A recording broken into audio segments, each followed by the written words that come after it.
You ever notice how quiet a neighborhood feels right before trouble shows itself? Like the air is holding its breath, waiting to see who snaps first? That was Creekside Oaks at 6:12 a.m. on a Thursday in April, the morning everything started sliding off the rails. I stepped out onto my driveway with a cup of coffee in one hand, half awake, expecting nothing worse than the usual HOA newsletter stuffed in my mailbox. Instead, I heard a sound no car lover should ever hear. A long, low scrape, metal crying under a blade. And when I rounded the truck, I saw my baby. My 1968 Hunter Blue Camaro SS, the only thing I kept from my father, sprayed in red paint from bumper to mirror. 3 letters stretched across the hood. Rat. Deep, violent gouges dragged across the side panel, like whoever did it wanted to hurt the car more than they wanted to say anything. My stomach dropped so fast I almost spilled the coffee. I crouched down, studying every stroke of the spray, every cut in the paint, and something clicked. This wasn't random. Someone took their time. Someone wanted me to see this. My wife, Lena, stepped outside in her slippers, hair a mess, still half dreaming. "Oh my God, Eli, who did this?" Her voice shook in that way she tries to hide, the way that means she thinks things are about to get worse. My son Noah came out next, hoodie up, expression flat, sipping a protein shake like the vandalism was just weather. No surprise, no concern, no anything. Just neutral. "That's crazy," he muttered, and leaned against the porch railing. Something about his tone, the way his eyes avoided mine. I clocked it, stored it. Old habits die hard. I spent 14 years as a federal behavioral analyst before retiring early, which is a polite way of saying I used to profile criminals for a living. And standing there in my driveway, I felt that part of me waking back up, stretching its arms like it had just been waiting for an excuse. Then, before I could even process the damage, a little white golf cart rolled up the street. Here she came, Janice Barrow, the HOA president and Creekside Oaks self-proclaimed sheriff. Perfectly ironed blouse, clipboard under one arm, lips pressed together like she'd tasted something sour years ago and never recovered. "Mr. Ward," she said, stepping out without even a hello. "We received an anonymous complaint regarding a hostile visual obstruction on your property." She handed me a pink violation slip. For $100. Reason, threatening vehicle imagery. I let out a dry laugh. "Threatening? Janice, my car was vandalized." "Be that as it may," she said with a smile that didn't touch her eyes. "Its current appearance disrupts the visual harmony of the neighborhood. You'll need to handle it immediately." She tapped the hood of my Camaro with her pen. "We wouldn't want people feeling unsafe." Behind me, Noah quietly slipped back into the house without saying a word. Lena squeezed my arm. I felt my jaw clench. Something was wrong. And not just with the car. With my son. With the HOA. With the whole damn picture. And I remember thinking one thing. Someone just picked a fight with the wrong man.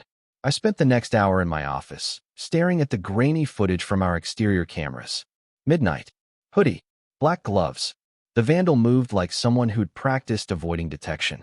They kept their face down, but their shoulders, their gait, something familiar was hiding in there. And then I saw the shoes. White-heeled tactical sneakers. Limited release. Size 11. I knew them because I bought the exact pair for Noah last Christmas. I zoomed in. The pixelation made it messy, but the silhouette of the heel stripe was dead on. My throat tightened. I didn't want to believe it. Not my kid. Not the boy who used to beg me to take the Camaro out for Sunday drives. Not the kid who cried when his grandpa passed. But profiling isn't about what you want to see. It's about what's there. I needed more. I headed to the garage, pulled Noah's old hoodie from the storage bin we never sorted after the move. Something crinkled inside the pocket. A receipt. Midnight gas station run. 2 cans of red spray paint. Same night as the vandalism. My hands went cold. I didn't confront him. Not yet. When you're trained to read people, you learn you get more out of silence than shouting. But silence cuts you too. That afternoon, things escalated. Janice returned, this time with 2 HOA board members standing behind her like backup dancers. "Mr. Ward, we've received concerns about your behavior," she said. "You're pacing outside, reviewing camera footage, causing distress to residents." "I'm investigating a crime on my own property," I answered. "And your surveillance creates a hostile environment," she shot back. Then she handed me a manila envelope. Notice of temporary suspension of HOA privileges. They were cutting off our access to the community center front gate trash service, and neighborhood events until our home was deemed visually compliant again. Janice, Lena snapped, stepping beside me. Our car was attacked. We're the victims here. Everyone's a victim these days, Janice sighed. We must think of the greater good. That phrase stuck with me. I'd heard it before, years ago, from federal contractors who justified immoral projects by calling them necessary. And standing there in my front yard, sun beating down on the pink slip in my hand, I felt the exact same chill. Something bigger was happening. That evening, I reviewed the footage again, slowing it frame by frame, focusing not on the vandal, but the background. A whisper, so faint I almost missed it. That's enough. Not Noah's voice. Higher. Smoother. Someone giving instructions. Someone who wanted the vandalism done a certain way. The next day, I ran into Miles Harlan, the neighborhood golden boy and HOA volunteer. College sophomore. Charming smile. Hair so perfect it looked like he ironed it. He approached me behind the clubhouse. Rough week, Mr. Ward, he asked. I think you know something about it, I said. His smile froze for a split second. I saw fear flicker behind his polite expression. I didn't think it would blow up like this, he muttered. That word again. He looked over his shoulder. Look, I swear I thought it was just a prank. Noah said. I stepped forward. What did he say? Miles swallowed hard. That you'd snap. That it'd prove a point. My stomach twisted. He kept talking. He said you were too controlling. That you cared more about the car than the people around you. That the neighborhood needed a wake-up call. I didn't raise my voice. Didn't say a word. But inside, something cracked. That night, Noah came home late. Hoodie on, paint smudge on his cuff. I confronted him in the garage. The two of us standing by the Camaro, the word rat still faintly visible under the primer. You know what this looks like? I asked. He didn't deny it. Didn't flinch. Maybe I wanted you to see how it feels when someone messes with the things you obsess over, he said. Maybe then you'd notice the people you ignore. You think this is about a car? I said quietly. It was never about the car. But he just shook his head. You never listen until something breaks. Then he walked past me, out of the garage, leaving me alone with a truth I wasn't ready to face. My own son thought I deserved this. And I didn't know if he was wrong. I needed answers I knew he wouldn't give me. So I went to the only person who could track digital ghosts without leaving footprints, my old friend Raven. Professional security consultant. Hacker. Operates out of a basement that looks like NASA and a junkyard had a kid. I gave him the flash drive with all the footage. He dug in while eating cold pizza and humming 80s rock. After 15 minutes, he paused. Eli, you need to see this.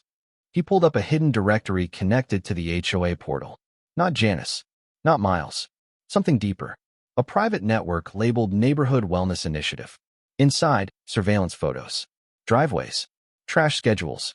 Password guesses. Family routines. And a folder named Ward Alpha. Raven opened it. My home. Pictures from angles no camera should have captured. One shot taken from inside my living room blinds. Another of me working in the garage, unaware someone was behind me. My breath left my lungs. Who uploaded these? I whispered. Raven zoomed in on the user tag. Some random letters and numbers, but then I recognized the last four. N0AH. My son's old gaming handle. My chest felt like it caved in. Raven rested a hand on my shoulder. It gets worse. He opened an audio file. Low quality. Whispered. Recorded in my own kitchen. Noah's voice. He won't stop until he figures it out. So we have to push him first. I sat down because my legs wouldn't hold me. Why would he? I couldn't finish the sentence. Raven frowned. He's not running this. Someone else is. Someone who thinks they're smarter than you. Someone who studied you. That word again. Studied. The next 48 hours were a war. I baited the trap publicly, posting on the HOA forum asking about corporate filings, knowing someone would panic. It worked. A new message appeared in my mailbox that night. Back off. You're not the only one with reach. Raven traced the watermark to a student lab at Northbridge University. Only 2 users had accessed that printer in 24 hours. Miles. And someone else. A name I'd only seen in HOA emails, but never in person. Carter Vale. Alleged HOA operations coordinator. Former data research intern. Had a reputation on campus for social behavior experiments. Miles, Noah, Janice. They were just pieces. Carter was the player. I confronted him behind the clubhouse at dusk. He showed up wearing a campus security polo like he thought it gave him authority. "You're digging in the wrong dirt, Mr. Ward," he said casually. "This isn't about you. Everything you've done says otherwise," I replied. "The surveillance, the setup, the manipulation." He laughed. "This community was falling apart long before you arrived. I just gave it direction. By using my son," I snapped. He shrugged. "Kids his age want purpose." I gave him some, and he volunteered a lot more willingly than you'd like to believe. Something in me snapped. But before I could reach for him, 3 unmarked cars rolled up. Raven had called in a favor. Federal level. They cuffed Carter for unauthorized data extraction, impersonation, and community disruption. As they dragged him away, he leaned close and whispered, "It never ends with me. There are others." And the worst part, I knew he wasn't lying. Afterward, Noah and I finally talked. Really talked. No yelling. No profiling. No armor. He told me he felt invisible. That Carter made him feel powerful for the first time. That he didn't understand how far things had gone until it was too late. I told him the truth I'd avoided for years. That after leaving federal work, I'd closed myself off, hiding in the comfort of things I could control. Like the Camaro. Like routines. Like silence. We both broke down in that garage. 2 stubborn men trying to rebuild what they'd let fracture. We started repairing the Camaro together the next day, paint still dull in spots we didn't bother hiding. Not every scar needs covering. Some remind you of what you almost lost. The HOA dissolved within a month. Janice resigned quietly. Miles apologized to Noah in person. Carter's group was exposed and shut down. It should have felt like victory, and in some ways it did. But then, 2 weeks later, Raven sent me a message. Short, just 1 line. "New pilot program detected. Different town. Same structure. Same tactics." And the file was labeled with a term that chilled me more than anything that came before it. Behavioral detonation model, phase 2. I stared at that message for a long time, wondering how many families like mine had already been pushed or broken, wondering why people love building systems that poke at human weakness for sport, and wondering when, not if, I'd have to step into this fight again. If you're listening to this, I want to ask you something real. Where do you draw the line between community and control? Between discipline and manipulation? Between being a parent and being a stranger in your own home? Tell me in the comments. Do you think Noah was wrong? Do you think I was? Or was the whole damn system the real villain here? I want to hear your side. Because stories like this, they only matter when we talk about what they mean.